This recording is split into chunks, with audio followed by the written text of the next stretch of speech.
What's going on, Nature's fans? This is Chris again with Nature's Recreations Aquascape Artist of the Year. We are back out at the Birder's Paradise. If you guys remember this project that we did 2 springs ago, it came out phenomenal, and I'm going to shoot some final footage of that backyard again because now they've got all the native landscaping in. It looks phenomenal. Can't wait to show you that. But the reason we're out here now is the homeowner was so happy with what we did before, they wanted to add another water feature in the front yard, and that's what we're doing today. We're putting in a cool custom bubbling rock that is going to be the centerpiece of their new landscape behind me here, and they're changing everything around it, which is going to make this come out even that much better. Check it out.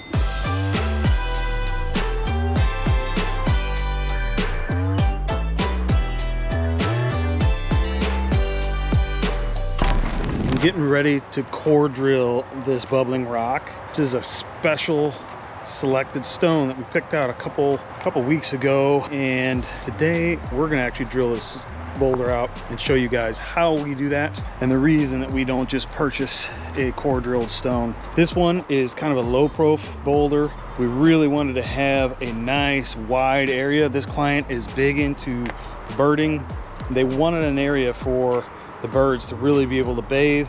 This is actually going to give us kind of almost like a waterfall effect, because I'm planning on trying to possibly drill this thing like right up in here. We'll just have to see how the stone looks once we get it leveled out, where that water is going to shed. But let's go get that drill, see how that thing is going to work out.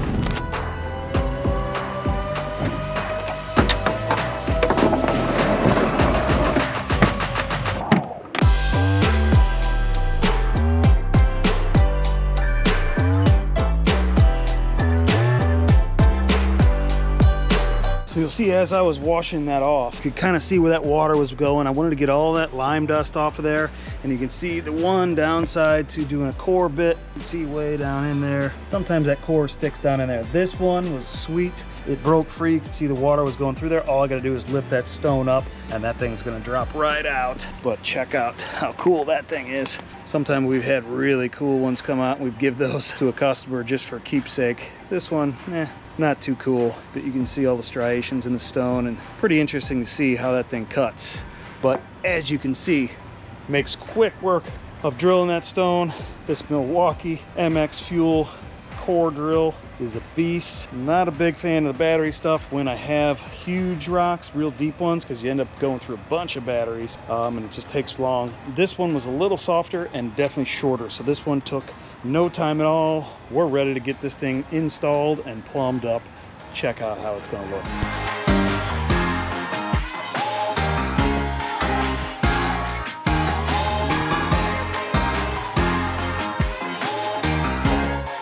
You're not going to believe how cool this bubbler is going to look right in this space.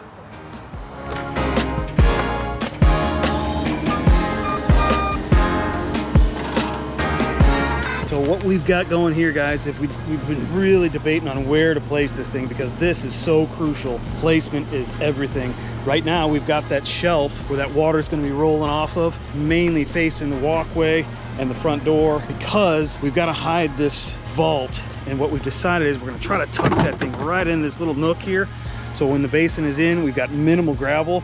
We are going to have a little bit of a rill of water coming off here, but we're actually hoping to edge this stone or the liner right up to this stone and maybe even over here, so that we don't have that big daisy chain. We're also talking about trying to extend the amount of visible water by maybe tucking a little ledge piece underneath this point here where that water is coming off, and then we'll get additional water moving, so actually almost like a little mini stream. But this takes so long to make sure that we've got everything in place before we start digging, because we don't want to have to move this basin or that hole once we decide. So we've got everything laid out. We're making sure that everything's good to go.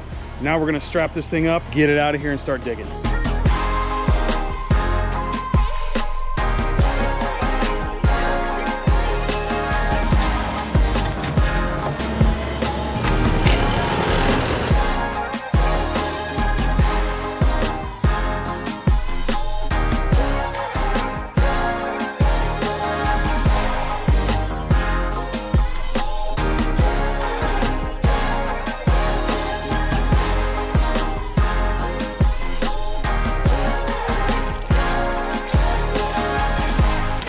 guys can see we've got our aqua blocks in.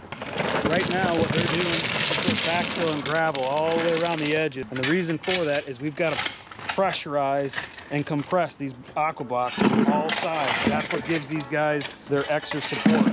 We've actually constructed these things with extra panels inside because we've got a big heavy stone and we do not want to have these things having any kind of issues.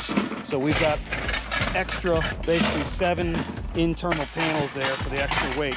So we're going to add this gravel around the edges, get this thing nice and tight. Then we're going to lower that stone to figure out exactly where, because unfortunately in this application we're so low profile, we need to actually drill through these aqua blocks to stow up that pipe.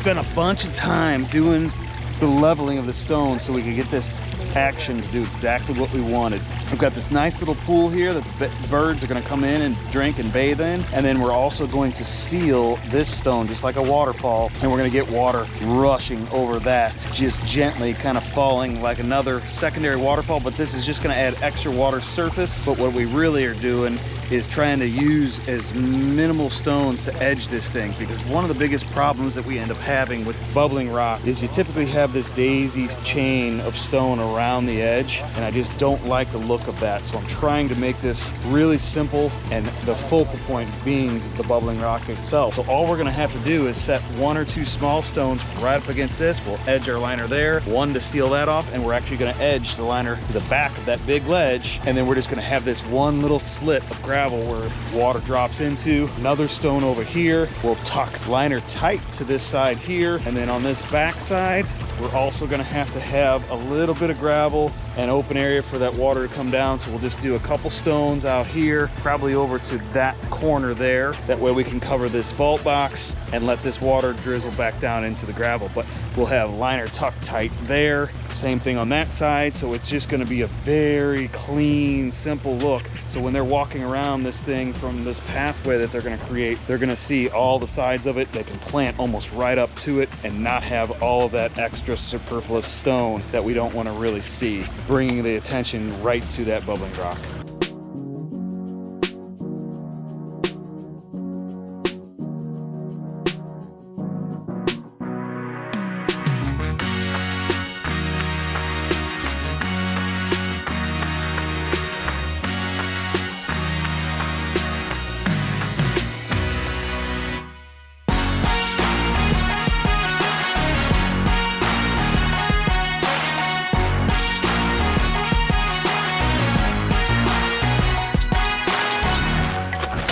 How cool is that? Alrighty guys, we finished up this bubbler in a great amount of time. We just love the character of how this thing came out. I cannot be more thrilled. This thing actually got better every day that we worked on it. There were so many cool characteristics to this feature that we love. We wanted to really accent the architecture of this stone, and I tell you, this is the Birder's Paradise bubbler. So much cool fissures and characteristics to this boulder. I love how it's almost a waterfall all in itself, and that's exactly why I chose it. This little cubby hole where we had bored that thing out just looks perfect for the origination of this water, and then this lower shelf came out exactly how I wanted it.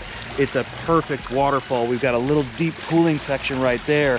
This is kind of a little bit more rapids area. This little section here is going to be the pollinators' favorite spot. They just love to land right on that little wet stone, drink up the water.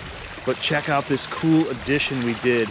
We couldn't not take advantage of this. We saw this really cool character stone here, and we put it into the basin here and added a couple extras. So now we've got actually an extra little waterfall and stream. It's like a mini waterfall system. It's so interesting. Every little nook and cranny and fissure is flowing just like a big mountain stream. I love it. But I tell you, the thing that I really like the most about this bubbler rock is we were able to tuck the liner right up to edge of two sides of this thing so that we didn't have that typical daisy chain of stone that goes around it to edge the liner. We really wanted to bring this right up close so that they can bring plants up to it and soften it, making this the focal point of the landscape. And I love the fact that this path is going to go all the way around this garden so they can actually walk around and view the entire feature. This ledge piece here, we found this at the yard and we said we have to make this part of this feature because we didn't want to really mess up and clutter up the design of having that edging stone. So this is actually our liner that goes all the way around the back of this, but this provides a great spot to walk right up, get close to it, touch the water, put your feet in there. The grandkids are gonna love this little piece of this feature. We actually mimic that look on the back side to try to keep the theme the same. Our pump vault is tucked right in that little area, and the other cool thing about this, there's so little gravel in this feature, and that's one of the big things that I don't like about some bubbling rocks and even some pondless waterfalls, because we've got to have such a big area for that filter to have the area for the pump vault and all the leaf debris collection.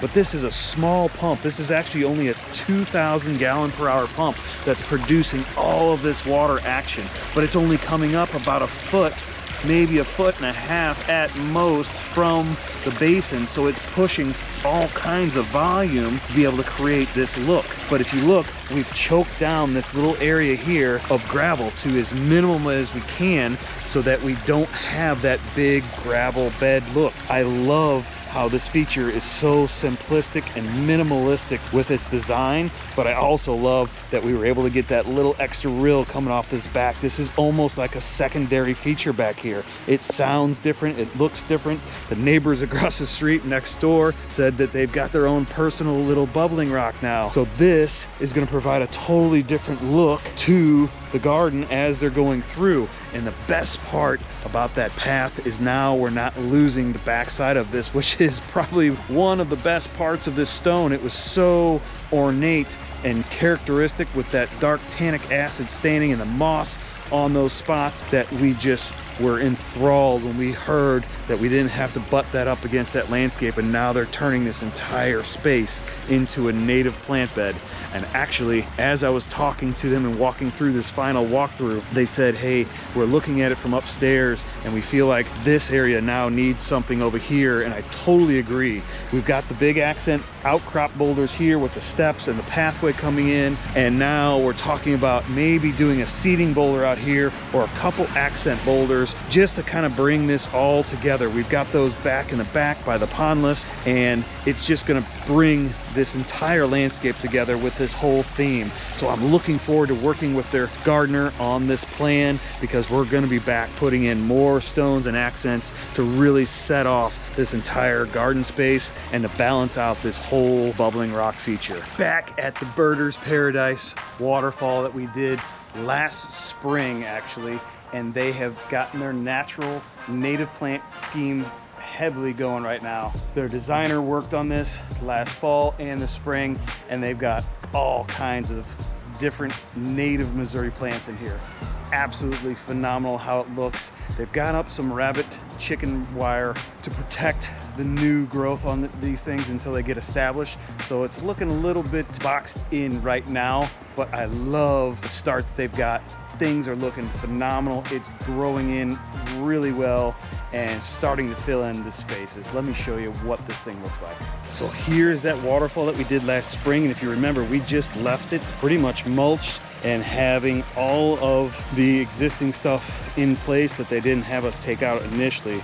But now they have come in and put in tons of different native species of perennials, shrubs, plants. It's all in its infancy, so it's got some time to really develop, but I love how it's starting to come out.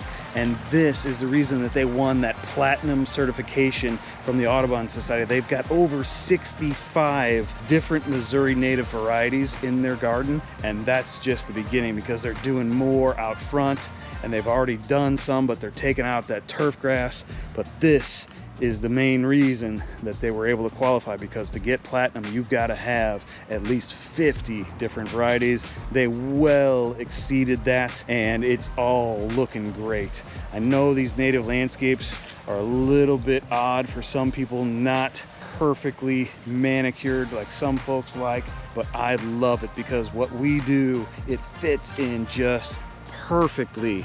And once this really gets developed and matures, it's going to take on a whole new look. So right now, again, these things are just in their infancy. Give them some time, a couple seasons, and they are going to look phenomenal. All these berms just make sense now with all these plants and these big accent boulders and these big seeding stones. I love that one over there. Looks like it's getting well used. Perfect spot to sit and watch the waterfall and check out the birds. They've got this huge bird feeder here that attracts just tons of birds. We've got all kinds of different varieties here, and I don't even know half of them, but they could sit and name them all just like anybody speaking their own family's names. It is amazing to hear how many things they're aware of. And what the coolest part is they're now getting new varieties of insects and butterflies and things that they've never seen because of these plants. And they're doing some investigation on what actually is coming in and making homes here. It's just awesome to see.